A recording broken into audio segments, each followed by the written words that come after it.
नमस्कार दोस्तों। आज की कहानी में हम जानने की कोशिश करेंगे कि अगर ईरान के पास न्यूक्लियर पावर आ जाता है तो इजराइल को इससे क्या फ़र्क पड़ेगा। ईरान और इजराइल की लड़ाई में भारत को क्या लॉस और बेनिफिट्स होंगे। किसी भी देश को न्यूक्लियर पावर बनने के लिए उसके रिसर्च एंड डेवलपमेंट पर लाखों करोड़ों धन की ज़रूरत होती है। न्यूक्लियर एनर्जी, जिसे आम भाषा में हम परमाणु बम कहते हैं, भारत भी एक न्यूक्लियर पावर संपन्न देश है। परमाणु बम को बनाने में यूज़ होने वाले केमिकल का नाम यूरेनियम 235 है, जिसे येलो केक कहा जाता है। इसकी कीमत मार्केट में डिस्क्लोज नहीं है, लेकिन यूरेनियम सबसे हाई वैल्यू केमिकल है। नेचुरली मिलने वाला यूरेनियम 238, जो 99.3% है, परमाणु बम के लिए यह व्यर्थ है। इसका उपयोग एटम बम बनाने में नहीं होता। परमाणु बम को बनाने में यूरेनियम 235 की ज़रूरत होती है, जो प्रकृति में सिर्फ 0.7% ही मौजूद है। इसे ऐसे समझें कि अगर हमें 100 किलो यूरेनियम मिला तो उसमें सिर्फ 700 ग्राम ही यूरेनियम 235 मिलेगा, जिसका इस्तेमाल परमाणु बम बनाने में अथवा बिजली घर बनाने में होगा।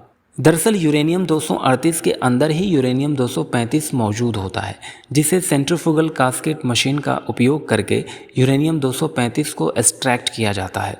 जिस प्रकार मथनी को गोल गोल घुमाकर दही से मक्खन अलग किया जाता है, वैसे ही सेंट्रीफ्यूगल कास्केट मशीन में यूरेनियम हेक्साफ्लोराइड गैस डालकर यूरेनियम को गोल गोल घुमाते हैं, जिससे यूरेनियम 238 साइड हो जाता है और यूरेनियम 235 ट्यूब के अंदर इकट्ठा हो जाता है। हेक्साफ्लोराइड गैस का इस्तेमाल इसलिए किया जाता है कि जब यूरेनियम 235 को एक्सट्रैक्ट किया जाए तो यूरेनियम 238 सेपरेट रहे, ताकि 235 के एक्सट्रैक्शन में कोई प्रॉब्लम ना हो।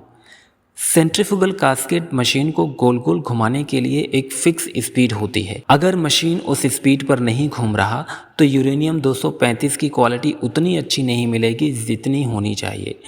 ईरान जब यूरेनियम 235 को एक्सट्रैक्ट कर रहा था, तब इजराइल ने उसके इस मशीन को हैक कर इसकी स्पीड कभी ज़्यादा तो कभी कम कर देता। इसी वजह से ईरान को यूरेनियम 235 की क्वालिटी उतनी अच्छी नहीं मिल पाई। जब यूरेनियम 235 मिल जाता है तो इसे और भी एनरिच करने की ज़रूरत होती है। 4 से 5% एनरिच करने पर इसका इस्तेमाल बिजली घर बनाने में किया जाता है। लेकिन अभी भी मिले इस यूरेनियम 235 का इस्तेमाल परमाणु के लिए नहीं होगा। इसे और शुद्धता की ज़रूरत है। 5% से इसे 90% तक एनरिच करेंगे और फिर जो यूरेनियम 235 मिलेगा उसका ही इस्तेमाल परमाणु बम बनाने में होगा। 90% एनरिच करने पर जो यूरेनियम मिलता है उसकी 1 किलो की ऊर्जा 27 लाख किलो कोयले के बराबर होती है। मतलब 27 लाख किलो कोयला जलाने पर जो ऊर्जा मिलेगी उतनी ऊर्जा 1 किलो यूरेनियम 235 में होती है।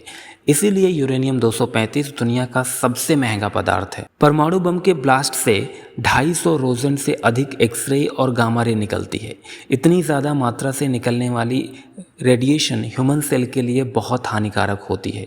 इस रेडिएशन को व्यक्ति अपने आँखों से देख नहीं सकता और 2-4 दिन के भीतर ही दम तोड़ने लगता है। अब यहाँ इंटरनल खबर है कि ईरान ने भी रूस की मदद से परमाणु बम बना लिया है, लेकिन इसका टेस्ट नहीं किया गया है। इजराइल के पास आयरन डोम है। अगर ईरान इजराइल पर अटैक करता भी है तो इजराइल अपने आयरन डोम से उसे हवा में ही मारकर गिरा देगा। इजराइल की कमजोरी है कि वह हाइपरसोनिक मिसाइल को नहीं रोक पाता और रूस ने ईरान को हाइपरसोनिक मिसाइल भी दे दिया है। लेकिन फिर से सवाल यही है कि उसकी टेस्टिंग कैसे हो। तो ईरान ने हाइपरसोनिक मिसाइल को यमन के हूती विद्रोहियों को दे दिया और जब हूती विद्रोहियों ने इजराइल पर इस मिसाइल को छोड़ा तो देखा कि इजराइल इसे रोक पाने में असमर्थ है।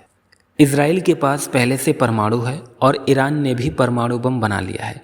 भविष्य में अगर दोनों देशों के बीच परमाणु हमला हुआ तो इसका असर भारत में भी देखा जा सकता है। वैसे भी भारत का रिश्ता पूर्वी देशों जैसे बांग्लादेश, म्यांमार, मालदीव और श्रीलंका आदि के साथ बिगड़ गया है। इसलिए इंटरनेशनल रिलेशन में ईरान भारत के लिए अहम रोल अदा करता है, क्योंकि भारत ईरान का चाबहार बंदरगाह इस्तेमाल कर रहा है। ईरान के ही रास्ते हम सेंट्रल एशिया, रूस और यूरोपीय देशों में जा सकते हैं। तो इस लिहाज से ईरान का स्टेबल रहना भारत के लिए बहुत ज़रूरी है। इस वीडियो में इतना ही। If you like the video, so please comment, do like, share and subscribe. Thank you.